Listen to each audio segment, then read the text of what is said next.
میرے بھائی حالات سے سمجھوتا نہیں، اللہ کی رسی کو جو قوم مضبوطی سے تھام کے رکھتی ہے، حالات ان کے لیے بدل جاتے ہیں۔ جو لوگ ظالموں سے کمپرومائز کر لیتے ہیں، جو برائی کو برائی نہیں سمجھتے اور ایڈجسٹ کرنے کی بات کرتے ہیں، تو پھر بربادی ان کا مقدر بن جاتا ہے۔ مجھے یہاں پر سن 57 کی جنگ آزادی کے ضعیف خاتون کا قصہ یاد آ رہا ہے کہ جب انہوں نے اس وقت کے غازیوں کے ساتھ مل کر انگریزوں کے خلاف لڑائی لڑی، دو ضعیف خواتین تھے، اور جب یہ خواتین اپنے ہاتھ میں نہ ہتھیار، بس کڑھاڑی یا تلوار لے کر نکلتے، تو جو مسلمان فوج تھی تو وہ کہتے تھے کہ اماں رک جاؤ، ابھی ہم ہتھیار لے کر آتے ہیں، ابھی ہم گولیاں لے کر آئیں گے، ابھی اور لوگ آئیں گے۔ مگر یہ خواتین اس کو برا مانتی تھی، ظلم کو مانتی تھی، یہ ظالم ہے، یہ ظلم کر رہا ہے ظلم کے خلاف۔ تو یہ خواتین نکل کر ان فوجیوں کو کہتی کہ جب ہم نکل گئے، ہمارے ہاتھ میں کچھ نہیں ہے، تمہارے ہاتھ میں ہتھیار ہے، تم نکلو۔ وہ ان کو، اگر انگریزی کا رائٹ فل ورڈ استعمال کر رہا ہے، کہ ان کو پرووک کرتے تھے کہ نکلو، کیونکہ وہ دو خواتین اپنی اس بات کو مان چکے تھے کہ ظلم ہے، یہ برائی، ہم اس کا مقابلہ کریں گے۔ وہیں پر مجھے آپ جانتے ہیں کہ ٹونک راجستھان میں مسلمان نکلے، 4000 غازی نکلے، اودے رنگ کا انگ رکھا اور ہری رنگ کی پگڑی باندھ کر، امامہ باندھ کر لوگ نکلے، انگریزوں سے مقابلہ کیے۔ ان کے پاس ہتھیار نہیں تھا، مگر ایک عزم تھا، حوصلہ تھا کہ ظلم کر رہے ہیں انگریز، یہ برے ہیں، یہ برائی کو پھیلا رہے ہیں۔ انہوں نے اپنی جانوں کو قربان کر دیا، انہوں نے اپنے دل سے، اپنے جسم کے ہر اعضاء کو یہ کہہ دیا تھا کہ ظلم ہے، یہ برائی ہے، ہم اس کا خاتمہ کریں گے۔ اس وقت تک خاموش نہیں بیٹھیں گے جب تک کہ ہم اس برائی اور ظلم کو نہیں روکیں گے۔ تو اسی لیے بہت ضروری ہے کہ ویجیلنٹ ہونا ایسنشل ہے مسلمان کے لیے، ضروری ہے۔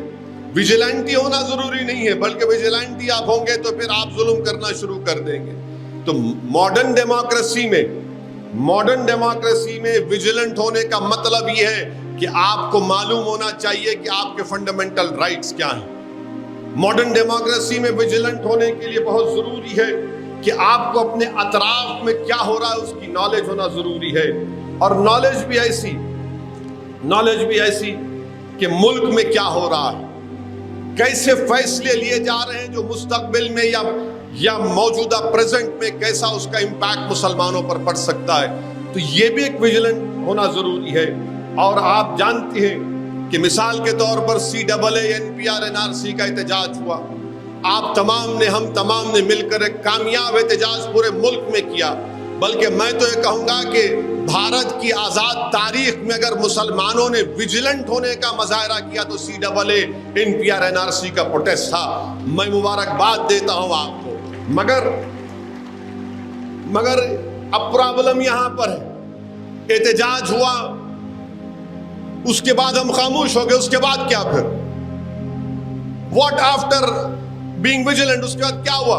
اس کے بعد ہم خاموش بیٹھ گئے، کیونکہ ہم دیکھ لیے کہ حکومت کچھ نہیں کر رہی ہے، رولز نہیں بنا رہی ہے، تو ہم خاموش ہو گئے۔ یہ ہمارے لیے بہت بڑا پرابلم بن سکتا ہے، کیونکہ کنٹینیوس ویجیلنٹ رہنے کی ضرورت ہے۔ یہ ایک چیز ہے۔ دوسری چیز یہ ہے کہ بہت سے مسلمانوں میں لوگ یہ بھی نہیں جانتے کہ سپریم کورٹ میں اب ایک کیس آ رہا ہے، اور شاید سپریم کورٹ اس کی سنوائی کا آغاز کرے کہ مسلمانوں کو اور کرسچنوں کو دلت سٹیٹس دیا جائے۔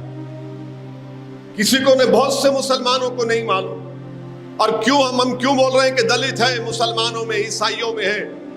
اسے کوئی ڈینائی نہیں کر سکتا کہ کاسٹ ایک ریالٹی ہے ملک میں ہمارے، اور ہم ایکوالٹی کی بنیاد پر، آرٹیکل 15 کی بنیاد پر ہم یہ کہہ رہے ہیں کہ مسلمانوں میں دلت کرسچن ہے، دلت عیسائی بھی ہے، اور ان کو یہ پروویژن ملنا چاہیے۔ اور رنگناتھ مشرا کمیشن کی رپورٹ نے اس کی سفارش بھی کی، ایک ڈسنٹ رپورٹ تھی۔ ہم کو اس سے باخبر رہنے کی ضرورت ہے۔ اب جو لوگ اس کی مخالفت کر رہے ہیں، کیوں کر رہے ہیں؟ کیونکہ وہ جانتے کہ مسلمانوں کو اگر اس کیٹیگری میں شامل کر لیا جائے گا، جو انصاف کا تقاضا ہے، جسٹس کا مطالبہ ہے کہ ان کو شامل کیا جائے، مسلمانوں کرسچن کو، ان کو ڈر یہ لگ رہا ہے کہ وہ ریزرو سیٹس ہیں پارلیمنٹ کی، یہ یہاں سے جیت کر آئیں گے۔ تو اسی لیے ان چیزوں کے بارے میں بھی آپ کو اور ہم کو ویجیلنٹ رہنے کی ضرورت